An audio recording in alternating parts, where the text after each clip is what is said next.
شاہ محمود قریشی نے پہلی گرفتاری دے کر جیل بھرو تحریک کا آغاز کر دیا۔ جیل بھرو تحریک کے پہلے مرحلے میں پی ٹی آئی کے سینئر رہنما اسد عمر، اعظم سواتی، اعجاز چودھری، سینیٹر ولید اقبال، عمر سرفراز چیمہ اور زبیر نیازی نے بھی گرفتاری دے دی۔ پولیس نے بتایا کہ ہم نے گرفتار نہیں کیا، یہ خود ہی قیدیوں کی وین میں آ کر بیٹھ گئے، جبکہ پولیس کی جانب سے گرفتاریوں کے لیے اعلانات بھی کر دیے گئے۔ لاہور میں سی سی پی او آفس پر پی ٹی آئی کے کئی رہنما اور کارکن قیدیوں کی گاڑیوں میں سوار ہو گئے، قیدیوں کی وین کی چھت پر چڑھ گئے۔ پولیس ذرائع نے بتایا کہ تحریک انصاف کے رہنماؤں اور کارکنوں کو 3 MPO کے تحت گرفتار کیا جائے گا۔ گرفتار افراد کو میاں والی، اٹک اور ڈیرہ غازی خان کی جیلوں میں بھیجا جائے گا۔ جیل بھرو تحریک قوم کے اربوں روپے لوٹ کر عوام کو بڑھتی مہنگائی اور بے روزگاری کے بوجھ تلے کچلنے والے مجرموں کے ٹولے کے خلاف ہے۔ عمران خان کا ٹویٹ۔ چیئرمین پی ٹی آئی نے کہا کہ ہماری تحریک آئین کے تحت میسر بنیادی حقوق پر یلغار کے خلاف ایک پرامن اور غیر متشدد احتجاج ہے۔ ہمیں جعلی مقدموں، نیب کیسز، زیر حراست تشدد اور سماجی میڈیا سے وابستہ افراد پر حملوں کا سامنا ہے۔ اپنے ایک اور ٹویٹ میں عمران خان نے کہا کہ بلوچستان میں ایک غریب بلوچ خاتون اور اس کے بچوں کو قید، تشدد اور قتل کرنے کے خلاف کارروائی کی جائے۔ ممنوعہ فنڈنگ کیس میں عمران خان کی ویڈیو لنک پر حاضری لگوانے کی استدعا مسترد کر دی گئی۔ اسلام آباد ہائی کورٹ نے عمران خان کو 28 فروری کو بینکنگ کورٹ میں پیش ہونے کا حکم دے دیا، جبکہ عدالت سابق وزیر اعظم کی ضمانت پر فیصلہ سنانے سے روکنے کے حکم میں 28 فروری تک توسیع کر دی۔ اسلام آباد ہائی کورٹ کے جسٹس محسن اختر کیانی اور جسٹس طارق محمود جہانگیری نے عمران خان کی ویڈیو لنک کے ذریعے بینکنگ کورٹ میں پیشی کی درخواست پر سماعت کی۔ جسٹس محسن اختر کیانی نے ریمارکس دیے کہ اگر عمران خان آئندہ سماعت پر پیش نہیں ہوں گے تو قانون اپنا راستہ خود بنائے گا۔ عدالت نے قرار دیا کہ 28 فروری تک عمران خان کی ضمانت کے فیصلے پر حکم امتناع برقرار رہے گا۔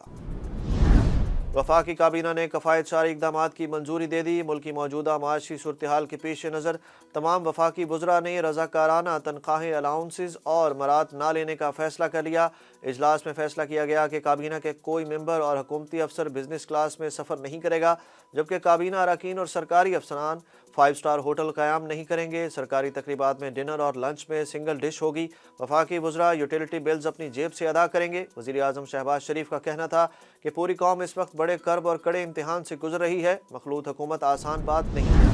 وزیر دفاع اور ISI سربراہ کابل پہنچ گئے۔ خواجہ آصف اور لیفٹیننٹ جنرل ندیم انجم نے سیکیورٹی معاملات پر عبوری افغان حکومت کے حکام سے ملاقات کی۔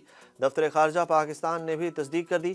افغان وزیر اعظم کے دفتر کی جانب سے جاری بیان میں بتایا گیا کہ نائب وزیر اعظم برائے اقتصادی امور ملا عبد الغنی برادر نے پاکستانی وفد کا استقبال کیا۔ بیان میں مزید کہا گیا کہ نائب افغان وزیر اعظم نے پاکستان سے مطالبہ کیا کہ وہ پاکستانی جیل میں قید افغان شہریوں کو رہا کریں۔ طورخم اور چمن سرحد پر افغانستانی مسافروں اور خاص طور پر مریضوں کو سہولت فراہم کرے۔ ملا برادر نے مزید کہا کہ سیاسی اور سیکیورٹی کے مسائل کا اثر تجارت اور معاشی معاملات پر نہیں پڑنا چاہیے۔ سائفر کی تحقیقات حکومت کا کام ہے، سنی سنائی باتوں پر کیوں تحقیقات کا حکم دیں؟ سپریم کورٹ نے سائفر کی تحقیقات کے لیے دائر اپیلیں مسترد کر دیں۔ دوران سماعت جسٹس قاضی فائز عیسیٰ نے کہا کہ سائفر کی تحقیقات کرانا حکومت کا کام ہے، عدالت کیوں مداخلت کرے؟ عدالت سنی سنائی باتوں کی تحقیقات کا حکم کیسے دے سکتی ہے؟ ہم قیاس آرائیوں پر یقین نہیں رکھتے۔ بیرونی سازش کے ذریعے پاکستان تحریک انصاف کی حکومت ختم کرنے کی تحقیقات سے متعلق دائر کی جانے والی تینوں اپیلیں مسترد کر دی گئیں۔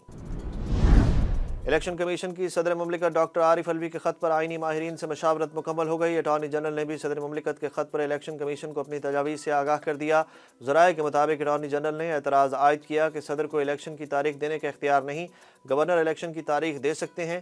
اٹارنی جنرل سے مشاورت کے بعد الیکشن کمیشن صدر مملکت کی جانب سے انتخابات کے حوالے سے لکھے گئے خط پر فیصلہ کرے گا۔ صدر مملکت ڈاکٹر عارف علوی نے پنجاب اور خیبر پختونخوا میں الیکشن کے لیے 9 اپریل کی تاریخ دے رکھی ہے۔ چین نے پاکستان کے لیے $70 کروڑ فائنینسنگ کی منظوری دے دی۔ وزیر خزانہ اسحاق ڈار کا کہنا ہے کہ چین کے ترقیاتی بینک نے پاکستان کے لیے $70 کروڑ فائنینسنگ کی منظوری دے دی۔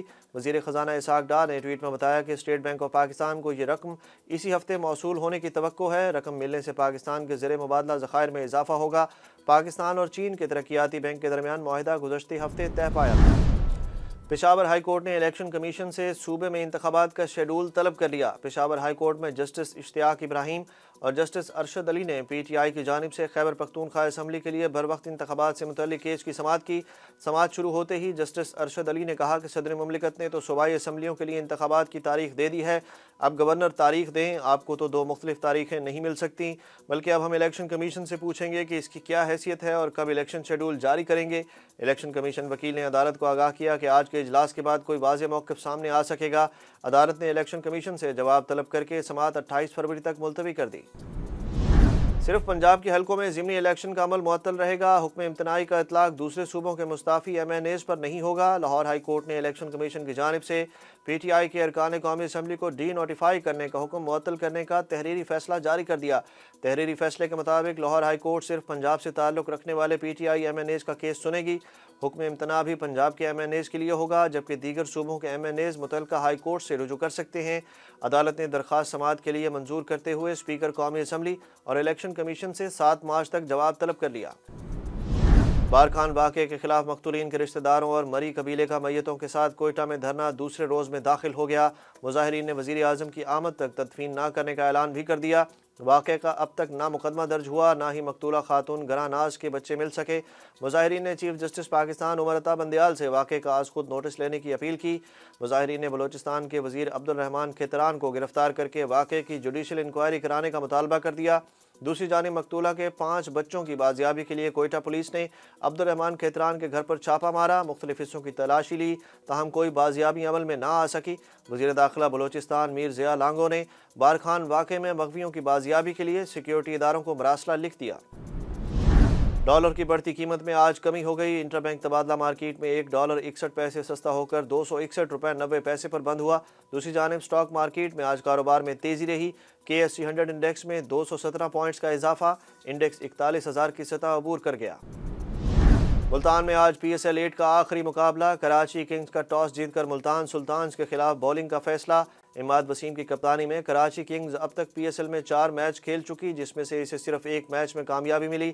پوائنٹس ٹیبل پر اس وقت ٹیم چوتھے نمبر پر ہے۔ ملتان سلطانز نے بھی PSL میں اب تک 4 میچ کھیلے، اسے 3 میں فتح حاصل ہوئی۔ پوائنٹس ٹیبل پر اس وقت ملتان سلطانز پہلے نمبر پر موجود ہے۔ انٹرنیشنل کرکٹ کونسل نے ٹیسٹ رینکنگ جاری کر دی۔ ICC کی جانب سے جاری رینکنگ کے تحت بیٹرز میں آسٹریلیا کے مارنس لیبوشن کا پہلا، اسٹیو سمتھ کا دوسرا اور پاکستانی ٹیم کے کپتان بابر اعظم کا تیسرا نمبر ہے۔ بولرز کی رینکنگ میں انگلینڈ کے جیمز اینڈرسن آسٹریلیا کے پیٹ کمنس کو پیچھے چھوڑتے ہوئے پہلے نمبر پر براجمان ہو گئے، جبکہ بھارت کے روی ایشون 1 درجہ ترقی کے بعد دوسرے نمبر پر پہنچ گئے۔ پیٹ کمنس بولر کی رینکنگ میں تیسرے نمبر پر آ گئے۔ ٹیسٹ بولرز کی رینکنگ میں پاکستان کے فاسٹ بولر شاہین آفریدی چھٹے نمبر پر موجود ہیں۔